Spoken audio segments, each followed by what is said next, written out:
تو ابھی جو بھی ہمارے حالات ہیں، ہاؤ مینی ٹائمز آپ نے واقعی اللہ تعالیٰ سے بات کی، اللہ تعالیٰ سے دعا کی ہے؟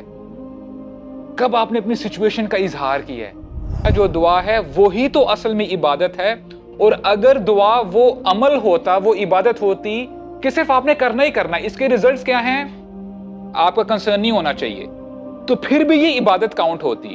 یہ تو اللہ تعالیٰ کا بڑا احسان ہے کہ آپ کی دعاؤں کو قبول کرتے ہیں۔ جب ایمان کی طاقت آ جاتی نا، تو پھر بندہ یہ نہیں دیکھتا کہ 1 گھنٹہ ہوا ہے 2 گھنٹے ہوئے، وہ پھر اللہ تعالیٰ کو یاد کرتا ہے کہ ہو سکتا ہے کہ ان قریب اللہ تعالیٰ تمہارے عدو کو، تمہارے دشمن کو ہلاک کر دے اور تمہیں استخلاف عطا فرما دے، تمہیں حکومت مل جائے، پھر اللہ تعالیٰ دیکھیں گے کہ تم کیا عمل کرتے ہو۔ اللہ تعالیٰ نے موسیٰ علیہ السلام سے پوچھا کہ اے موسیٰ آپ کے ہاتھ میں کیا ہے؟ ان کے ہاتھ میں کیا تھا؟ عصا تھا۔ He could have said کہ اے اللہ یہ میرے پاس سٹک ہے، that's it۔ انہوں نے کیا کہا؟ قال ہی عصای، اے اللہ یہ میرا عصا ہے، میں اس سے نا ذرا پتے بھی جھاڑ لیتا ہوں، اپنی بکریوں کو بھی چراتا ہوں۔ He prolonged the discussion۔ اور یہ آپ کو بار بار قرآن مجید میں ملتا ہے۔ جب سورہ مریمہ پڑھتے ہیں، زکریا علیہ السلام کے بارے میں آتا ہے اذ نادى ربه نداء خفيا قال رب انی وهن العظم منی واشتعل الرأس شیبا ولم اکن بدعائک رب شقیا۔ کہنے کا مقصد یہ ہے ان کو بیٹا چاہیے تھا، اے اللہ مجھے بیٹا عطا فرما دے۔ انہوں نے کیا کہا؟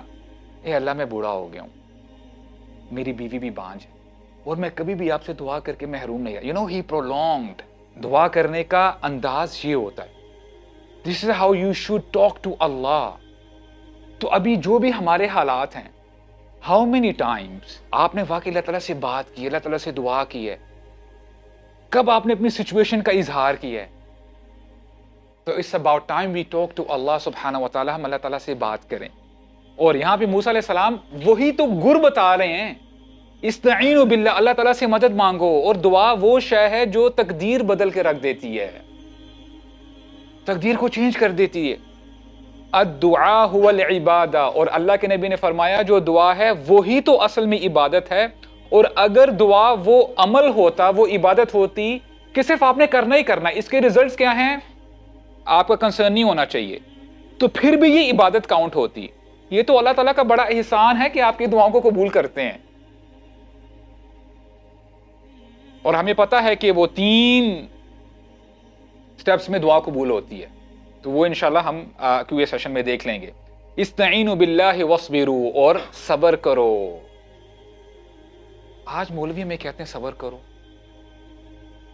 صبر کرو، یہ بات مزہ نہیں دے رہی۔ صبر، thing which is difficult, we don't want to hear that. We don't want to hear that. آج unfortunately بہت لوگ کہتے ہیں کہ جی جہاد، باتیں مت کرو۔ میں نے بھی کچھ کل ہم پروٹیسٹ پہ گئے ہوئے تھے، یہ جو مارچ تھی غزہ کی، تو مجھے کچھ ایسے بھی کمنٹس آئے، بہت آپ لوگوں نے باتیں کر لی ہیں، اور آگے نا اس نے پسٹل کا ایک ایموجی سائن بنائی ہوئی۔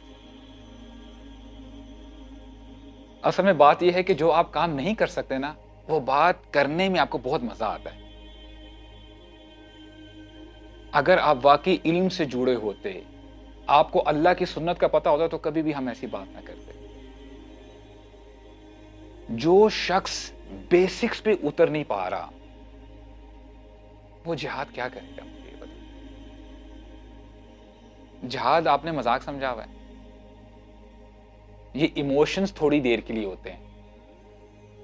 اللہ تعالیٰ سورہ آل عمران میں فرماتے ہیں تم پہلے اے مسلمانوں موت کی تمنا کر رہے تھے، اور اب تم نے موت کو اپنے سامنے دیکھ لیا ہے۔ It's not easy to go to جہاد، اور جہاد میں وہی ٹک سکتا ہے جس کے دل میں ایمان ہے۔ ایسا کیوں ہوتا ہے کہ تراویوں میں جو بزرگ ہوتے ہیں وہ پہلی صف میں ہوتے ہیں، اور وہ ڈٹ کے تراوی پڑھ رہے ہوتے ہیں، اور ماشاءاللہ باڈی بلڈرز پیچھے سیٹس پہ بیٹھے ہوتے ہیں، تھک جاتے ہیں، ٹانگیں نا وہ نم ہو جاتی ہے، سن ہو جاتی ہیں بیٹھ کے یا کھڑے ہو کے۔ یہ آپ کو پتہ ہے یہ ایمان کی طاقت ہوتی ہے۔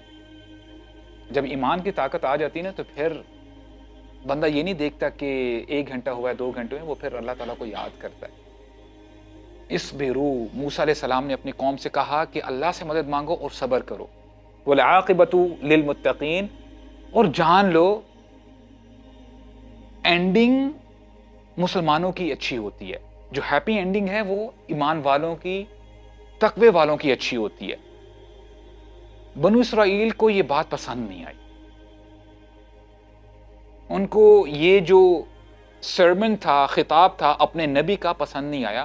بنو اسرائیل نے کہا قالوا اوذینا من قبل ان تأتینا ومن بعد ما جئتنا، جس کو میں پیرافریز کرتا ہوں کہ اے موسیٰ ہمیں آپ کا کوئی فائدہ نہیں ہو رہا، آپ سے پہلے بھی ہمارے اوپر ظلم ہوتا رہا اور آپ کے آنے کے بعد بھی ہمارے حال ویسے ہی ہیں، تو آپ کا تو کوئی فائدہ نہیں ہوا ہمیں۔ This is what they said۔ اور یہاں پہ اگر ہم رکتے ہیں ایک لمحے کے لیے، آج امت مسلمہ کے لیے کیا لیسن ہے؟ کیا ایسا تو نہیں ہے کہ آج جو امت مسلمہ ہے، جیسے بنو اسرائیل نے اپنے نبی کی بے ادبی کی، کہا نہیں مانا، شاید آج ہم بھی کر رہے ہوں وہی کام۔ اور دیکھیں، ایک بات ہوتی ہے زبان سے غلط چیز کہنا، اللہ کے نبی نے فرمایا، مزید بات کھل کے سامنے آ جائے گی، رسول اللہ صلی اللہ علیہ وسلم بیٹھے ہوئے اور آگے صحابہ کرام ہیں، فرمایا کل امتی دخل الجنہ الا من ابا، کہ میری امت میں سے سارے لوگ جنت میں چلے جائیں گے سوائے اس شخص کے جس نے انکار کیا۔ تو صحابہ کرام سرپرائز ہوئے، فرماتے ہیں ومن یابا یا رسول اللہ، جنت میں جانے سے کون انکار کر سکتا ہے؟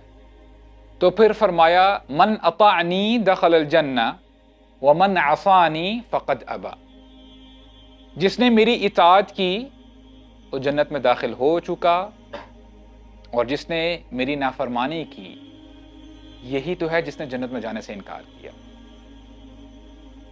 اچھا، یہ جو ہمارے ہاں بحث چلتی ہے نا کہ شیخ یہ بتائیں از دس فرض اور سنہ، آپ کو پتہ ہے کتنے خطرناک الفاظ ہیں یہ۔ صحابہ کرام جب یہ پوچھتے تھے نا، وہ اس لیے پوچھتے تھے اگر یہ سنت ہے تو ہم نے کرنی ہی کرنی ہے، if this is sunnah of our prophet، ہم یہ کریں گے ہی کریں گے۔ اور ہم سوال اس لیے کرتے ہیں سنت ہے تو پھر جانے دو۔ ایک صحابی کے بارے میں آتا ہے، مجھے کلیئر نہیں ہے کہ ابن عباس ہیں کہ ابن عمر ہیں، وہ نا جا رہے تھے کچھ لوگوں کے ساتھ، تو جاتے جاتے نا انہوں نے اپنا سر تھوڑا سا نیچے کیا اور پھر صحیح کر کے آگے چلے گئے۔ تو لوگ حیران ہوئے کہ ایز اف شاید ہمیں کوئی چیز نظر نہیں آئی جو ان کو نظر آئی ہے، جنہوں نے اپنا سر اتنا نیچے کیا اور پھر اوپر کیا۔ تو تھوڑا سا آگے جا کے پوچھا کہ آپ نے ایسا عمل کیوں کیا؟ تو انہوں نے فرمایا کہ جب ہم رسول اللہ کے ساتھ ہوا کرتے تھے صلی اللہ علیہ وسلم، اس زمانے میں نا یہاں پہ درخت ہوا کرتا تھا اور یہاں پہ نا اس کی ایک ٹہنی آگے آ جایا کرتی تھی، تو میں نے دیکھا تھا کہ رسول اللہ نے اس ٹہنی کو کراس کرنے کے لیے اپنا سر مبارک نیچے کیا اور پھر اوپر کیا۔ That's why I'm following it۔ صحابہ اکرام کبھی کبھار سٹیپس بھی جو ان کے نارمل چال ہوتی تھی ویسی چال نہیں چلتے تھے، اور وہ چال اپنی چینج کیوں کرتے تھے؟ کیونکہ رسول اللہ صلی اللہ علیہ وسلم ایسے چلا کرتے تھے۔ اسی لیے صحابہ تھے رضی اللہ عنہم اجمعین۔ تو آج ہمیں چاہیے کہ ہم اللہ کے نبی کی سنت کو اپنے دانتوں سے مضبوطی سے پکڑ لیں۔ یا ایھا الذین آمنوا لا تقدموا بین یدی اللہ ورسولہ واتقوا اللہ ان اللہ سمیع علیم۔ قوم نے یہ جواب دیا، اور پھر موسیٰ علیہ السلام نے کیا کہا؟ عسیٰ ربکم ان یہلک عدوکم ویستخلفکم فی الارض فینظر کیف تعملون۔ ہر بندہ اپنے جو ہے مصحف میں دیکھے، اپنے اس آیت کی طرف جو ہے نگاہ جمائے۔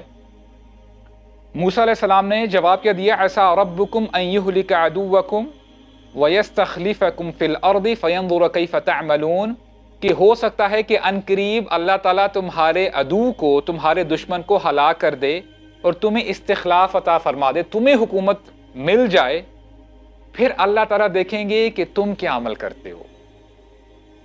ایسا لگتا ہے کہ جیسے یہ آیات آج نازل ہو رہی ہیں۔